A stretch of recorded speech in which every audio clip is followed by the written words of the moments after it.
আমাদের লড়াই বিজেপিকে ভোট দেওয়া কোনো সাধারণ মানুষের সঙ্গে নয়, তৃণমূল কংগ্রেসকে ভোট দেওয়া কোনো সাধারণ মানুষের সঙ্গে নয়। আমাদের লড়াই বিজেপির নাম করে যে নেতাগুলো ধর্মে ধর্মে দাঙ্গা করে, আমাদের লড়াই তাদের বিরুদ্ধে।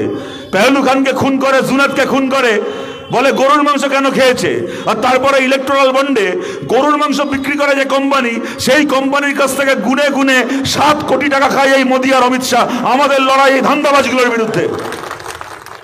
বিজেপি কোনোদিন নিজের ক্ষমতা একটা পঞ্চায়েত মেম্বার জেতাতে পারেনি।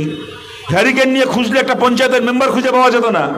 সেই রাজ্যের মানুষ বিজেপিকে 18টা এমপি দিয়েছিল। বলুন বিজেপি তার বিনিময়ে রাজ্যকে কি দিয়েছে?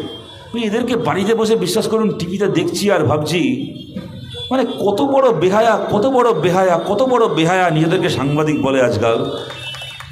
400 টাকা সিলিন্ডারটাকে যখন 10 বছর ধরে বাড়িয়ে বাড়িয়ে বাড়িয়ে বাড়িয়ে বাড়িয়ে বাড়িয়ে 400 থেকে নিয়ে গিয়ে 500, 600, 700, 800, 900, 1000, 1100, 1200 করলো, কোনো মিডিয়ার ক্ষমতা হলো না। ওদের ক্যামেরাগুলো তখন বাড়িতে বসে ডিম পাচ্ছিল, কোনো মিডিয়ার ক্ষমতা হলো না। ক্যামেরা নিয়ে লোকের কাছে গিয়ে জিজ্ঞেস করে, এই যে 400 টাকা সিলিন্ডারকে 1200 করেছে মোদি, আপনার কেমন লাগছে? যদি ক্ষমতায় আসতে পারি, আমরা দ্বিতীয়বারের জন্য জিতে আসতে পারি, 3 মাসের মধ্যে নাকি ওরা সারদার বিচার শেষ করে সারদার অপরাধীদের জেলের ব্যবস্থা করবে। কি বিচার করলো? মুকুল থেকে শুরু করে, শুভেন্দু থেকে শুরু করে সারদার চোরগুলোকে বিজেপির পার্টি মেম্বারশিপ দিল জিতে আসার পরে। যেরকম গোর্খা রেজিমেন্ট আছে, শিখ রেজিমেন্ট আছে, সেরকম একটা নারায়ণী সেনা রেজিমেন্ট হওয়া মানে রাজবংশী ঘরের ছেলেরা চাকরি পাবে, সেখানে একটা কর্মসংস্থানের সুযোগ, কাজের সুযোগ। আজকে 5 বছর হয়ে গেল, একটার পর একটা তৃণমূল গিয়ে বিজেপিতে রেজিমেন্ট বানিয়ে ফেললো, কিন্তু ভারতের আর্মিতে সেই নারায়ণী সেনা রেজিমেন্ট আজ অব্দি তৈরি হলো না। বলেছিল যদি ক্ষমতায় আসতে পারি, আমরা দ্বিতীয়বারের জন্য জিতে আসতে পারি, 3 মাসের মধ্যে নাকি ওরা সারদার বিচার শেষ করে সারদার অপরাধীদের জেলের ব্যবস্থা করবে। কি বিচার করলো? মুকুল থেকে শুরু করে, শুভেন্দু থেকে শুরু করে সারদার চোরগুলোকে বিজেপির পার্টি মেম্বারশিপ দিল জিতে আসার পরে।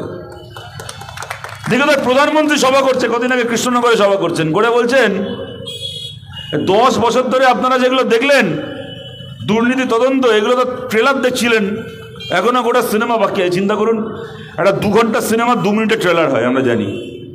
2 মিনিটের ট্রেলার দেখে বুঝি সিনেমাটা হবে 2 ঘন্টা 2.5 ঘন্টার। এ মোদি অমিত শাহ ট্রেলার হচ্ছে 10 বছরের, তাহলে সিনেমা আমার নাতি বড় হয়ে, তার নাতি বড় হয়ে মরে ভূত হয়ে যাবে, তারপরে ওদের সিনেমা শেষ হবে না, চোরগুলো বুক ফুলিয়ে ঘুরে বেড়াবে।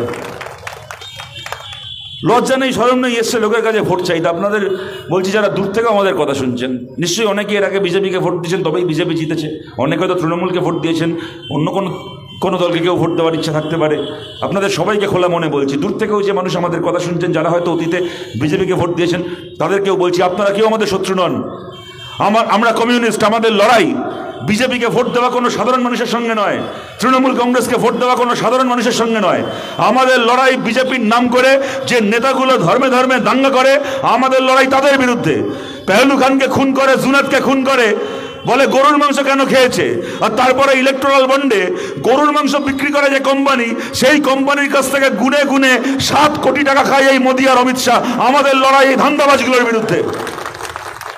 পার্থ চ্যাটার্জি চুরি করে থাকতে পারে, কিন্তু পার্থ চট্টোপাধ্যায়কে ভোট দিয়েছেন বেহাল রাজ্যে সাধারণ মানুষ চুরি করেননি। আমাদের লড়াই সেই সাধারণ মানুষের বিরুদ্ধে নয়। আপনাদের সবাইকে বলছি, খোলা মনে বলছি, একটা রাজ্য, যে রাজ্য থেকে বিজেপি কোনোদিন নিজের ক্ষমতা একটা পঞ্চায়েত মেম্বার জেতাতে পারেনি, হ্যারিকেন নিয়ে খুঁজলে একটা পঞ্চায়েতের মেম্বার খুঁজে পাওয়া যেত না। সেই রাজ্যের মানুষ বিজেপিকে 18টা এমপি দিয়েছিল। বলুন বিজেপি তার বিনিময়ে রাজ্যকে কি দিয়েছে? ওদের রাজ্যের সব মানুষের জন্য অরণ্যের অধিকারের আইন পাশ করেছিল। আর এক পার্টির সরকার দেশকে কি দিল? 1200 টাকা দামের রান্নার গ্যাসের সিলিন্ডার, ওদিকে 115 টাকা দামের পেট্রোল, 105 টাকা দামের ডিজেল। তারপরে দেখি কদিন আগে, গত বছর 8ই মার্চ আন্তর্জাতিক নারী দিবস, হঠাৎ করে সকালবেলা মোদি ঘোষণা করেছে সিলিন্ডারের দাম নাকি 100 টাকা কমবে। ভালো কথা। যেই না ঘোষণা করেছে, দেখি যত মিডিয়া, যত টিভি চ্যানেল আছে, বিশেষ করে হিন্দি আর ইংলিশ চ্যানেলগুলো যত আছে, দেখি তারা বেরিয়ে পড়েছে ক্যামেরা নিয়ে এলাকায় এলাকায় গিয়ে, বিশেষ করে যেখানে মহিলাদেরকে দেখছেন, গিয়ে জিজ্ঞেস করছেন, আচ্ছা ये जो मोदी जी ने गैस का भाव 100 रुपये कम किया, आपको कैसा लग रहा है? तो दाम कमले কে বলবে খারাপ লাগছে, যে কেউ বলবে ভালো লাগছে, বলছে হ্যাঁ আচ্ছা লাগ রা है। तो ये जो मोदी जी ने नारी दिवस पे देश की महिलाओं को, माँ बहनों को ये उपहार दी, आप खुश है इससे? तो যদি 100 টাকা দাম কমে কোন মা বোন বলবেন যে না খুশি নয়? বলছে হ্যাঁ আমি খুশি, ভালো কথা। এদেরকে বাড়িতে বসে বিশ্বাস করুন টিভিতে দেখছি আর ভাবছি মানে কত বড় বেহায়া, কত বড় বেহায়া, কত বড় বেহায়া নিজেদেরকে সাংবাদিক বলে আজকাল। 400 টাকা সিলিন্ডারটাকে যখন 10 বছর ধরে বাড়িয়ে বাড়িয়ে বাড়িয়ে বাড়িয়ে বাড়িয়ে বাড়িয়ে 400 থেকে নিয়ে গিয়ে 500, 600, 700, 800, 900, 1000, 1100, 1200 করলো, কোনো মিডিয়ার ক্ষমতা হলো না। ওদের ক্যামেরাগুলো তখন বাড়িতে বসে ডিম পাচ্ছিল, কোনো মিডিয়ার ক্ষমতা হলো না ক্যামেরা নিয়ে লোকের কাছে গিয়ে জিজ্ঞেস করে এই যে 400 টাকা সিলিন্ডারকে 1200 করেছে মোদি, আপনার কেমন লাগছে? কারো ক্ষমতা হলো না। 30 টাকার কেরোসিন তেলকে যখন 200 টাকা করলো, 40 টাকার সর্ষের তেলকে যখন 200 টাকা করলো, কারো ক্ষমতা হলো না ক্যামেরা নিয়ে গিয়ে বেরিয়ে লোককে জিজ্ঞেস করে 200 টাকা দিয়ে সর্ষের তেল কিনতে আপনার কেমন লাগছে? 400 থেকে 1200 দাম বাড়ানোর পরে যখন 100 টাকা দাম কমালো, তখন বেহার মতো গিয়ে জিজ্ঞেস করছে এই যে দামটা কমেছে আপনাদের কেমন লাগছে? আরে মোদিকে কেমন লাগছে ছাড়ুন, এই দালালগুলোকে আপনাদের কেমন লাগছে বলুন তো? কদিন ধরে এদের এই দালালি দেখে মানুষ ঠিক করবে কাকে ভোট দেবে? আপনাদের মনে আছে 2018 সাল থেকে ওরা শুরু করেছিল, 2019-এর আগে থেকে 2018 সাল থেকে শুরু করেছিল।